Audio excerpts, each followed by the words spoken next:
আসসালামু আলাইকুম, কেমন আছেন সবাই? আজকে মাছ নিয়েছে সকালবেলা, এখনই আনছে। তো মাছ বালতির ভিতরে রাখছি যাতে না মারা যায়। চলেন দেখি কি মাছ আনছে আজকে। আজকে কচুর মুখী, অনেকে কচুর গাঁটি বলেন, তো অনেক দিন ধরে খাই না কচুর মুখী। তো কচুর মুখী দিয়ে আর এই মাছ দিয়ে রান্না করব। আগে দেখি কি মাছ আনছে। আমাদের এদিকে নদী নাই, খাল আছে আর পুকুর আছে। তো যাদের এদিকে নদী আছে তারা খুব ভালো ভালো মাছ খাইতে পারেন, আমরাও খাইতে পারি খাল থেকে। খালও এখন নদীর মতো কাইটা বড় করে ফেলছে। তো দেখেন কি মাছ আনছে।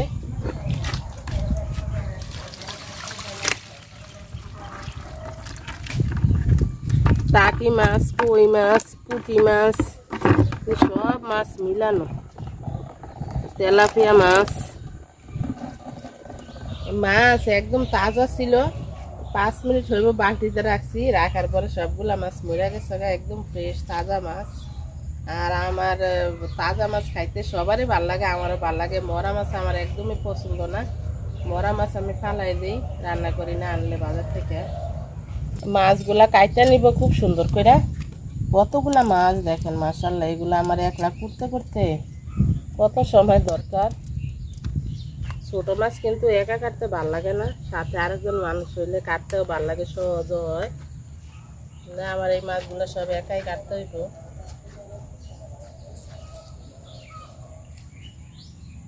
এইখানে 5 মিশালি মাছ দেখেন, এইটা হয়েছে তেলাপিয়া মাছ, তারপরে আছে টাকি মাছ, কই মাছ।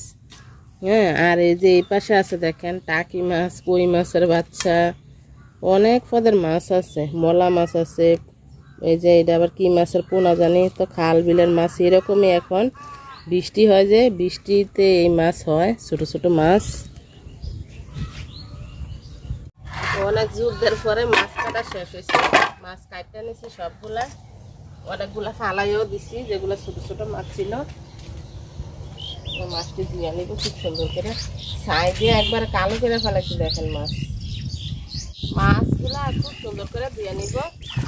এই পানিতে কিন্তু আমি মাছ ধুই না, খালি ধোয়ার যে পানিটা পরে আর বৃষ্টির পানি এটা।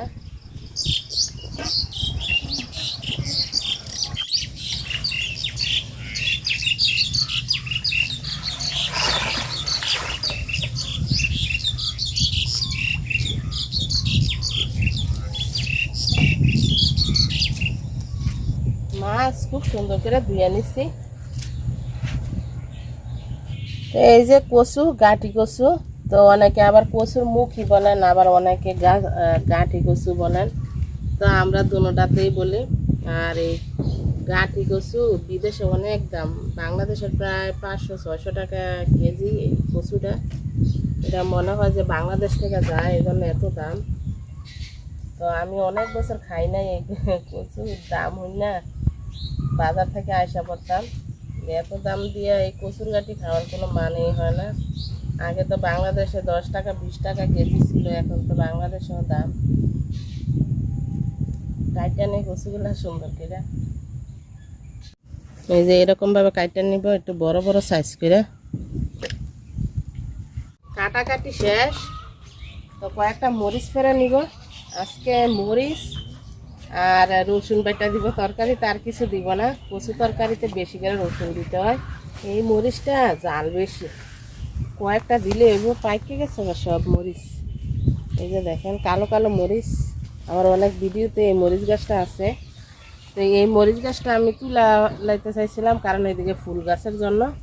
তো এখনো আছে দেখেন মরিচ গাছটা, যতদিন বাচ্চা থাকে অতদিন থাকবো, গাছ তুলব না আমি। হয়ে যাবে এই কটায়, একদম পাকা পাকা মরিচ। রসুন আর কাঁচা মরিচ নিয়ে নিছি, বাইটা নিব।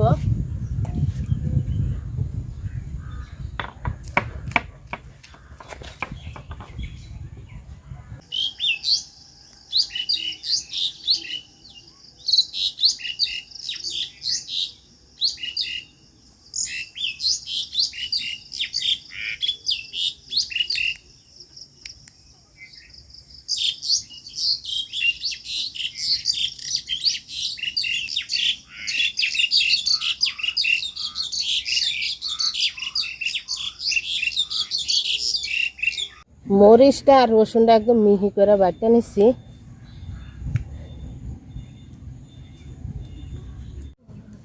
মাছ ভাজি করব, তো পাতিলে তেল দিয়ে দিলাম।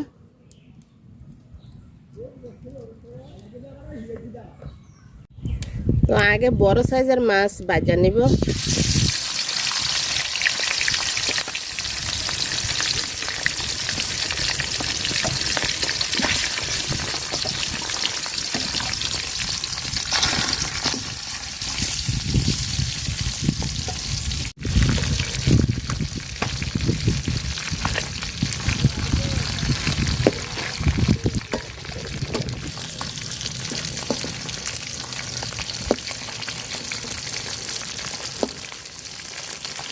এক পাতিলে মাছ ভাজি এক পাতিলে রান্না করি, তো এই কারণে মাছ ভাজা একটু সমস্যা হয়।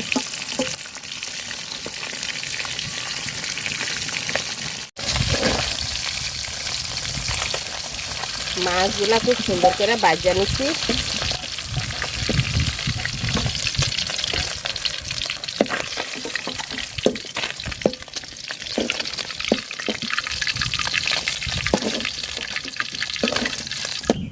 তো এই যে ছোট মাছগুলো ভাজা নিব।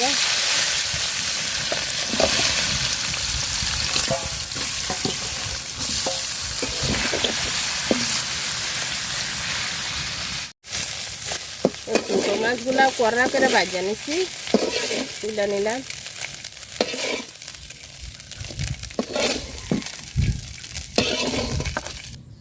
তো তেল দিয়ে দিলাম তরকারি রান্না করার জন্য। পেঁয়াজ কুচি দিয়ে দিলাম।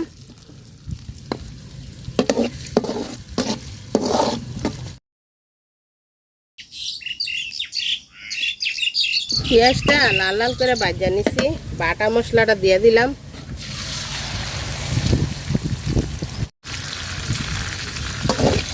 মশলাটা তেলের সাথে খুব সুন্দর করে ভাজা নিব।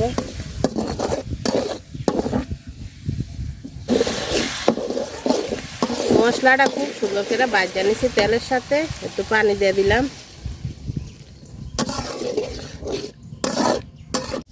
লবণ দিয়ে দিলাম, আর দিয়ে দিলাম হলুদ গুঁড়া।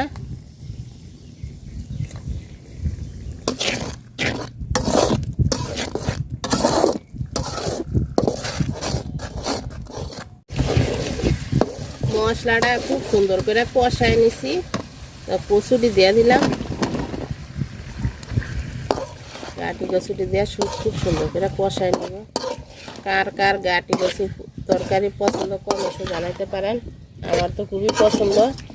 আমার এক সময় আলু পছন্দ ছিল, তো এখন আবার আলু আমার এতটা পছন্দ না। নতুন আলু আবার ভালো লাগে, পুরান আলু খাইতে ভালো লাগে না।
গাটি কচুটা খুব সুন্দর করে কষাই নিছি আমি। একটু ঝোলের পানি দিয়ে দিলাম।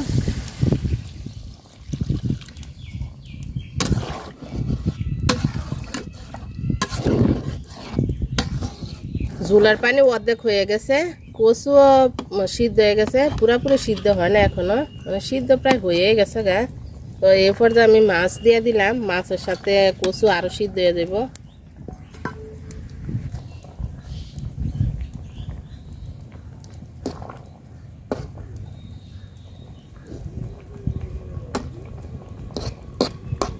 তরকারি প্রায় হয়ে গেছে, তো একটু জিরার গুঁড়া দিয়ে দিলাম আমি।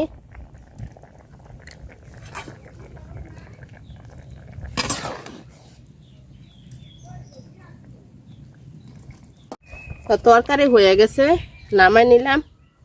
যারা যারা এতক্ষণ ধরে ভিডিওটা দেখছেন সবাইকে অনেক অনেক অনেক ধন্যবাদ। আল্লাহ হাফেজ, আসসালামু আলাইকুম। সবাই খুব ভালো থাকেন।